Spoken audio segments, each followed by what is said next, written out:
Last year, I sowed some Texas wildflower seeds along this bed, kind of like in just a curvy pattern along the back border behind the plants. And it's been really hard, let me tell you. It's been really hard to let some of these things be because I'm just instinctively removing things that I can't identify. But what I have been doing is when I see a weed that I can identify but doesn't look like a familiar weed that I'm used to pulling, I've been leaving them. And that's the part that's been really hard because I don't know what the hell it is. One time I thought a Gerber daisy was growing in the garden, so I didn't pull it, I left it, and I'm still paying for that mistake. It made one of those big puffy cotton ball seeds that went everywhere. There's thousands of them all over the garden, so I'm paying for that for I don't know how long. Anyway, so it's really hard now, hard to let plants grow when you don't know what they are. Right now, I'm seeing a plant I've never seen before, and I'm so excited. I can't wait to share this and ID this and discover what it is, but it's gotta be from that mix. Look at this plant. I have no idea what it is, but I've got to find out. So this is the plant right here. They just look like some weed that I don't want, and I almost pulled them last week. And I said, well, let me see what these do because maybe it's something good in that packet. I don't know, but I will say this one looked like a weed, but it happens to be the prettiest flower ever. So I'm gonna ask AI what it is, and then I'm also gonna use my plant ID app to see what it is. I'm hoping that it'll make more, but I need to keep my eye out for this leaf shape. Here's a better one, but it looks like a weed you pull. Okay, so I'm having a little bit of a struggle getting this plant ID'd. It's coming up as so many different things. And then I even sent a list of the plant mix to AI to see what it is, and everything they were guessing wasn't even on the list. So when I go into a regular plant ID app, it tells me it's some type of poppy. But either way, I need to send the picture of the entire plant. And then the other thing, if you're trying to ID a plant, here's like the key photos you want to grab. You want to get a picture of the whole plant as much as possible. And I know this is hard, especially when it's mixed with other plants, to separate it, because if it catches the leaf of a nearby plant, it can throw off the whole ID thing. So you want to try to isolate it as much as possible and get a picture of the whole plant. Then you want to get as much close-up of the leaf as possible, like fill the whole frame with the leaf, and then a good close-up of the bloom from center angle, like dead straight, and then from the side, and then any clusters that it makes. So those three combinations of angles will really narrow down and help get your ID more accurate. So that's the stage I'm at now, because usually I can just post a picture of the bloom and I'm confident with the results, but that didn't work. Then I posted a picture of the whole plant and I'm still a little on the fence. Based on all those pictures together, it's saying it's an annual mallow. So I have to just interrupt the video right here because all this proved is that AI is really stupid.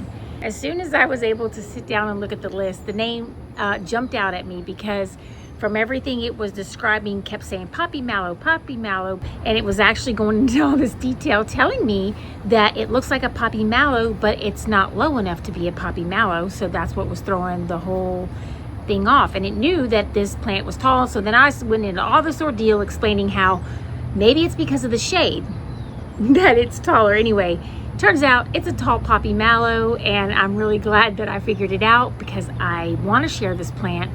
It is doing amazing in this garden. It has been out of the reach of a sprinkler, and then come to find out it actually does well in some kind of drought conditions, and it likes partial shade. And it's still doing okay since I cleared out the canopy a little bit, but just to know that there's a wildflower that blooms like this that can tolerate partial shade. I'm gonna have to see it to believe it.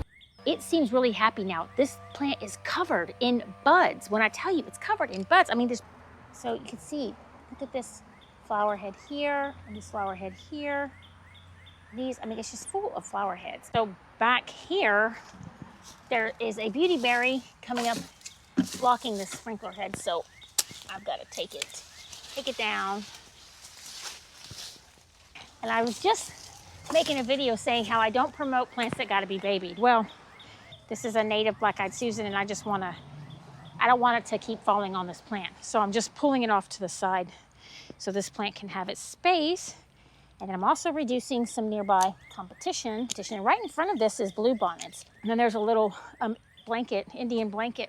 The fact that there's the black-eyed Susan, the Indian blanket flower, and then this Texas bluebonnet all in this same area, that's why I'm convinced this definitely came out of a seed packet. I wouldn't get so lucky to have such a pretty flower that just grew on its own. Now water touched the stem and the whole thing fell down. Now that's more like my look. Right in front of this mystery flower is the bluebonnets in bloom. And this is August, and here are some bluebonnets in bloom. I don't know how it's happening, but these are the ones that were in the same seed packet with this flower that's a mystery right now. And there's also some seed heads on the bluebonnets that I wanted to share. And I'm gonna let all these go to seed. And here's some older seeds down this vine. Not vine, down this part of the stem. They look just like pea pods. And if you just let them be, they'll fall off. There's already some on the ground down there. And that's next year's bluebonnets right there. They will naturalize themselves. They will not outcompete anything. They're a very well-behaved native.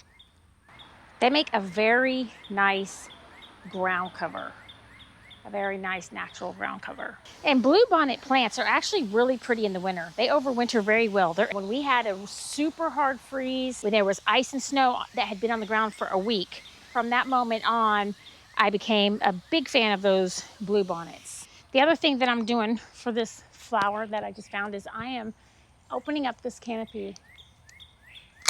So the other reason that I keep the canopy of this privet really tidy is because this cherry tree is definitely getting overtaken by the extending branches and being forced to lean over, which is very unattractive.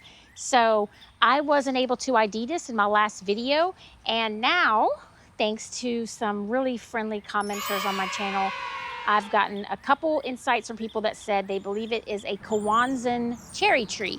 And you're familiar with this. I'm so grateful for it, and I'm going to just rely on this description going forward. It has not had any of the pest vulnerabilities that I keep reading about.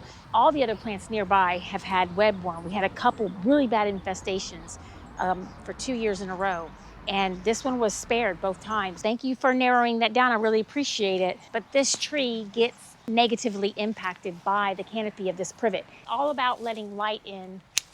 Well, that's it for today. Thank you so much for watching. Feel free to leave any questions or suggestions in the comment section below, and I hope you'll join me again next time here on Garden Beauty.